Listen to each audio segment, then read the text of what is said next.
നമുക്ക് ഇതുമായിട്ട് റിലേറ്റഡ് ആയിട്ടുള്ളൊരു പ്രോബ്ലം നോക്കാം. ഓക്കെ, അപ്പോൾ ക്വസ്റ്റ്യൻ എഴുതിയെടുത്തോളൂ. The ionic molar conductance at infinite dilution of magnesium ion and chloride ions are respectively Mg2+ and Cl- ആണ്.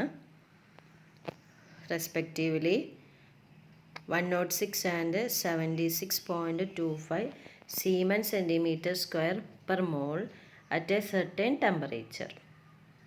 Calculate the molar conductance at infinite dilution of magnesium chloride solution at that temperature.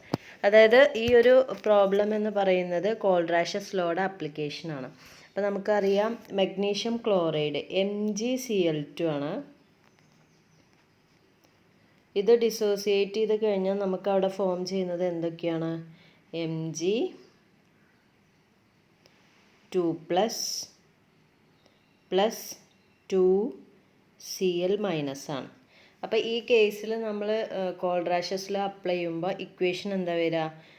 Molar conductance of magnesium chloride at infinite dilution equal to molar conductance of Mg2+ at infinite dilution plus 2 into molar conductance of Cl- lambda m0 of Cl-.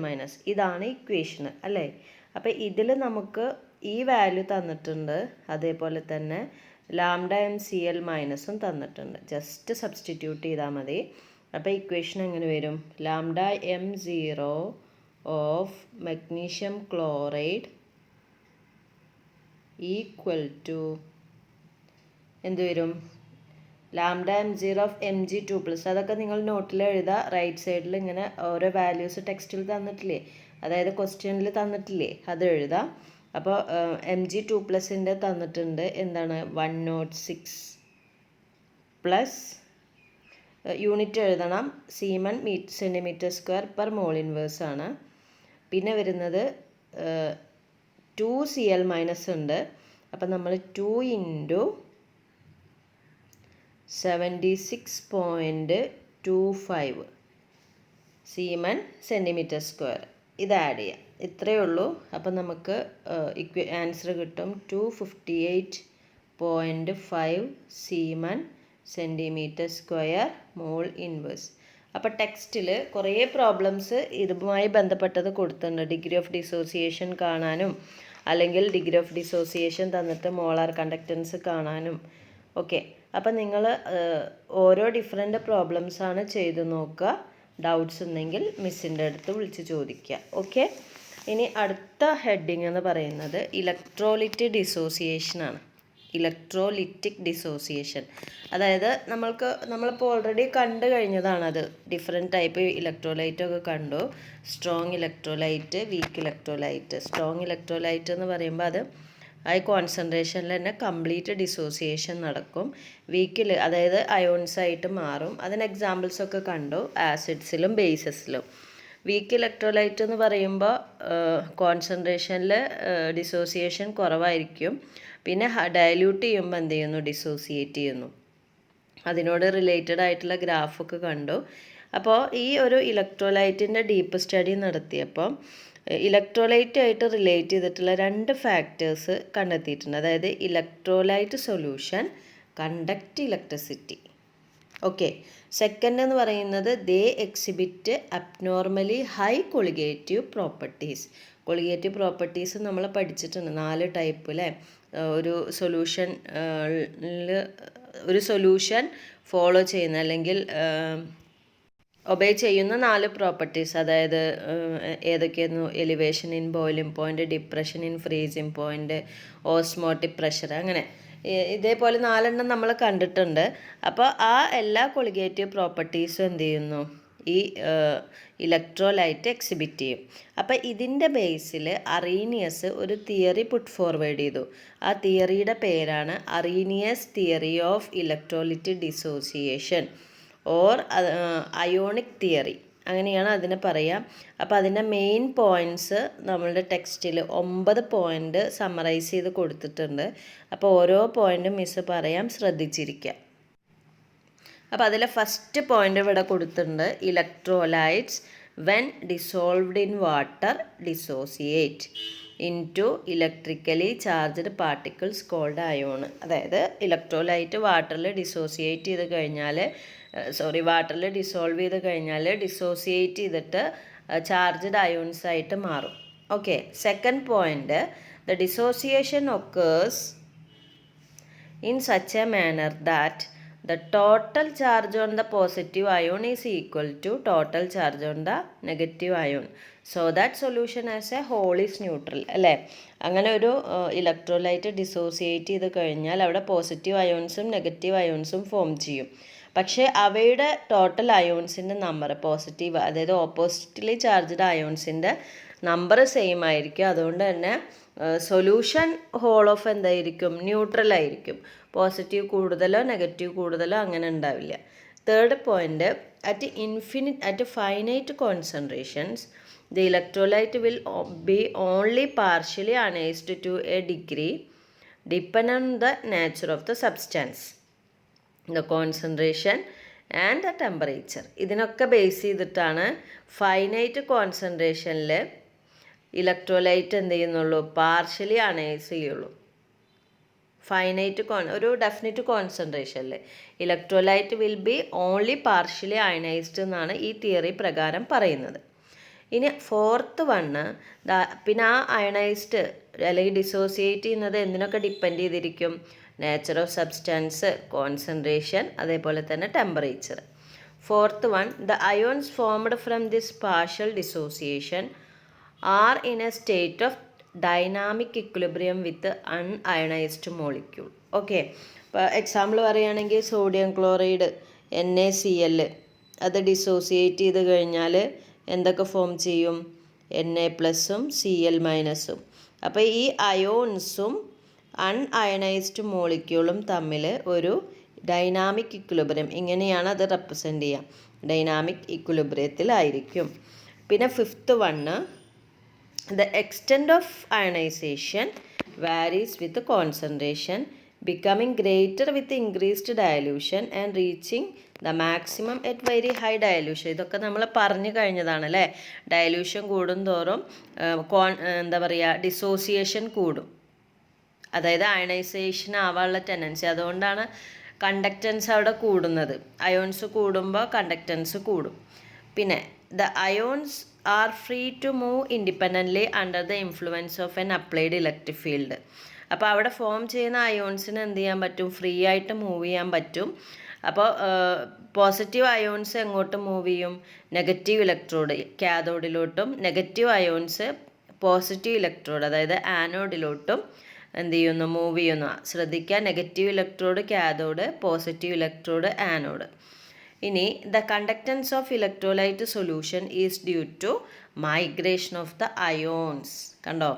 Towards the oppositely charged electrode. Greater the ionisation, greater the conductance. അതും നമ്മൾ പറഞ്ഞതാണ്. ഇനി അടുത്തത്, with respect to colligative properties an ion acts in the same manor as unionised molecule. അപ്പോൾ colligative പ്രോപ്പർട്ടീസിൻ്റെ ബേസിൽ പറയുകയാണെങ്കിൽ അയോൺസിനും അൺഅയണൈസ്ഡ് മോളിക്യൂളിലും സെയിം റോളാണ് ഉള്ളതെന്നാണ് പറയുന്നത്. ഓക്കെ. ലാസ്റ്റ് പ്രോപ്പർട്ടി എന്ന് പറയുക, അല്ലെങ്കിൽ പോയിന്റ് എന്ന് പറയുന്നത്, the properties of electrolytes in solutions are properties of ions they furnished. Okay.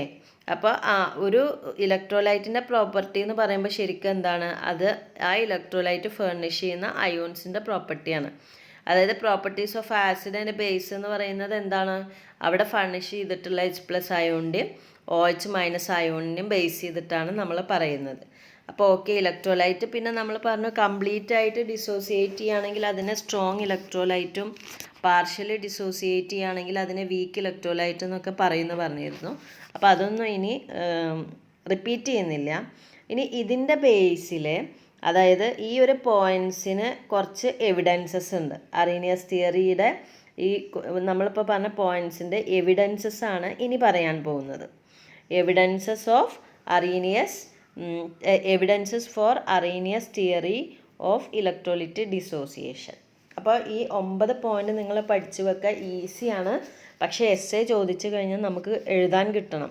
അപ്പം അതുകൊണ്ടാണ് എല്ലാ പോയിന്റും നമുക്ക് അറിയാവുന്നതാണ്, റിപ്പീറ്റ് ചെയ്ത് വായിച്ച് പഠിക്കുക. ഓക്കെ, അപ്പോൾ ഇനി അടുത്തത് എവിഡൻസ് നോക്കാം. എവിഡൻസിൽ ഫസ്റ്റ് എവിഡൻസ് എന്ന് പറയുന്നത് ഇലക്ട്രോളിസിസ് ആണ്.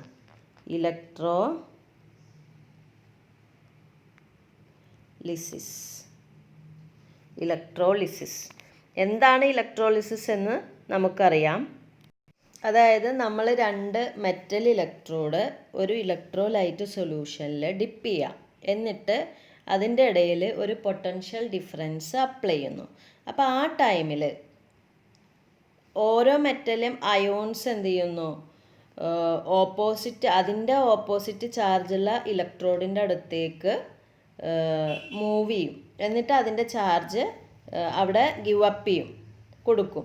അപ്പം അതിൻ്റെ ഫലമായിട്ട്, അതായത് നെഗറ്റീവ് അയോൺസ് എന്ത് ചെയ്യുന്നു, ന്യൂട്രൽ ആവാൻ വേണ്ടിയിട്ട് പോസിറ്റീവ് ഇലക്ട്രോഡിൻ്റെ അടുത്തേക്ക് പോകും. എന്നിട്ട് അതിൻ്റെ ഇലക്ട്രോൺ അവിടെ കൊടുത്തിട്ട് അത് ന്യൂട്രലാവും.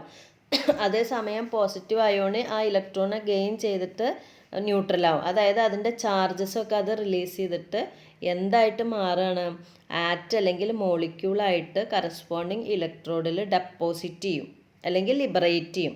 ഗ്യാസ് ആണെങ്കിൽ ലിബറേറ്റ് ചെയ്യും. അപ്പോൾ ഇതാണ് ആക്ച്വലി എന്ത്, ഇലക്ട്രോളിസിസ് അല്ലെങ്കിൽ കെമിക്കൽ ഡീകമ്പോസിഷൻ എന്ന് പറയുന്നത്. അപ്പോൾ ഇത് നടക്കണം എന്നുണ്ടെങ്കിൽ ഇലക്ട്രിസിറ്റി പാസ് ചെയ്യണം. പക്ഷേ നോൺ ഇലക്ട്രോലൈറ്റ്സ് ഉണ്ട്, solution containing non electrolyte. Okay, do not produce ion. പക്ഷെ ആ കേസിൽ അയോൺസ് പ്രൊഡ്യൂസ് ചെയ്യില്ല. അപ്പോൾ അതുകൊണ്ട് തന്നെ ഇലക്ട്രിസിറ്റി കണ്ടക്ട് ചെയ്യാൻ പറ്റില്ല. അപ്പോൾ ഇതാണ് ഒരു എവിഡൻസ് എന്ന് പറയുന്നത്. സെക്കൻഡ് എവിഡൻസ് എന്ന് പറയുന്നത് increase in molar conductivity with dilution. ഇത് നമ്മൾ ഓൾറെഡി പറഞ്ഞതാണ്, increase in molar conductivity with dilution അല്ലേ. അതായത് എന്താണ്, ഡയലൂഷൻ കൂടുമ്പോൾ ഒരു ഇലക്ട്രോലൈറ്റിൻ്റെ ഡിഗ്രി ഓഫ് ഡിസോസിയേഷൻ ഇൻക്രീസ് ചെയ്യും. അപ്പോൾ അതായത് ഡിഗ്രി ഓഫ് ഡിസോസിയേഷൻ ഇൻക്രീസ് ചെയ്യുക എന്ന് പറഞ്ഞാൽ നമ്പർ ഓഫ് അയോൺസ് കൂടും, സോ കണ്ടക്റ്റൻസ് ഇൻക്രീസ് ചെയ്യും. ഇതാണ് സെക്കൻഡ് ഒരു എവിഡൻസ്. ഇനി തേർഡ് വണ്ണ് അയോണിക് റിയാക്ഷൻ.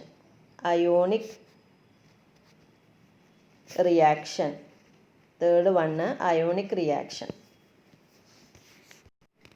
അതായത് ഒരു സൊല്യൂഷനിൽ അയോൺസ് എക്സിസ്റ്റ് ചെയ്യുന്നതുകൊണ്ട് അവിടെ ഡിഫറെൻ്റ് റിയാക്ഷൻസ് നടക്കാനുള്ള പോസിബിലിറ്റി ഉണ്ട്. ഇപ്പോൾ എക്സാമ്പിൾ പറയാം, സോഡിയം ക്ലോറൈഡിൻ്റെ ഒരു സൊല്യൂഷൻ, ഇതിലോട്ട് നമ്മൾ സിൽവർ നൈട്രേറ്റ് ആഡ് ചെയ്യാണ്. സോഡിയം ക്ലോറൈഡ് നമുക്കറിയാം അതിൻ്റെ സൊല്യൂഷൻ എന്ന് പറയുന്നത് ഉപ്പുവെള്ളം അല്ലേ, ക്ലിയർ സൊല്യൂഷനാണ്. അതിലോട്ട് നമ്മൾ സിൽവർ ക്ലോറൈഡ് സൊല്യൂഷന് ആഡ് ചെയ്യുന്ന സമയത്ത്, AgCl ആണ്, ആഡ് ചെയ്യുന്ന സമയത്ത് അവിടെ ഒരു വൈറ്റ് കേടി പ്രസിപ്പിറ്റേറ്റ് ഉണ്ടാകുന്നത് കാണാം. ഓക്കെ, വൈറ്റ് കേടി പ്രസിപ്പിറ്റേറ്റ് നിങ്ങൾ ലാബിലൊക്കെ കയറുമ്പോൾ മിസ്സ് കാണാതെ ഒന്ന് ജസ്റ്റ് ചെയ്ത് നോക്കുക എല്ലാവരും കൂടെ. സോഡിയം ക്ലോറൈഡിലോട്ട് സിൽവർ ക്ലോറൈഡ് നിങ്ങൾ ചെയ്യൂ കേട്ടോ, അതായത് ഇനോർഗാനിക് സോൾട്ട് അനാലിസിസിൽ ചെയ്യും. ഓക്കെ, അപ്പോൾ വൈറ്റ് കേടി പ്രസിപ്പിറ്റേറ്റ് ഫോം ചെയ്യുന്നതായിട്ട് കാണാം. അപ്പോൾ അതിൻ്റെ റീസൺ എന്താണ്, നമുക്കറിയാം സോഡിയം ക്ലോറൈഡ് സൊല്യൂഷൻ എന്ന് പറയുമ്പോൾ അതിലെന്തൊക്കെ ഉണ്ട്, സോഡിയം അയോണും ക്ലോറൈഡ് അയോണും ഉണ്ട് അല്ലേ.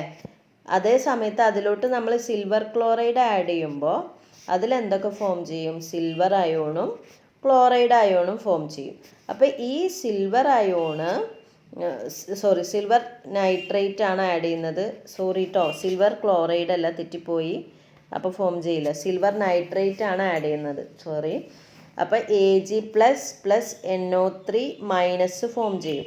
അപ്പോൾ ഈ സിൽവർ എന്ത് ചെയ്യുന്നു, സിൽവർ നൈട്രേറ്റ് ആക്ച്വലി സോളിബിൾ ആണ് വാട്ടറിൽ. പക്ഷേ സിൽവർ ക്ലോറൈഡ് അതെന്ത് ചെയ്യുന്നു, സോളിബിൾ അല്ല. അതായത് Ag+ സോഡിയം ക്ലോറൈഡിൽ Cl- ആയിട്ടൊന്ന് കമ്പൈൻ ചെയ്യും, റിയാക്ട് ചെയ്യും. അപ്പോൾ അതിൻ്റെ ഫലമായിട്ട് അവിടെ AgCl ഫോം ചെയ്യും. ഈ AgCl ആണ് വാട്ടറിൽ സ്പെയറിംഗ്ലി സോളിബിൾ. അപ്പോൾ അതുകൊണ്ട് തന്നെ അവിടെ നമുക്ക് വൈറ്റ് കേടി പ്രസിപ്പിറ്റേറ്റ് ഫോം ചെയ്യും. ദാറ്റ് മീൻസ് അയോൺസ് തമ്മിൽ അവിടെ റിയാക്ട് ചെയ്തു. ഓക്കെ.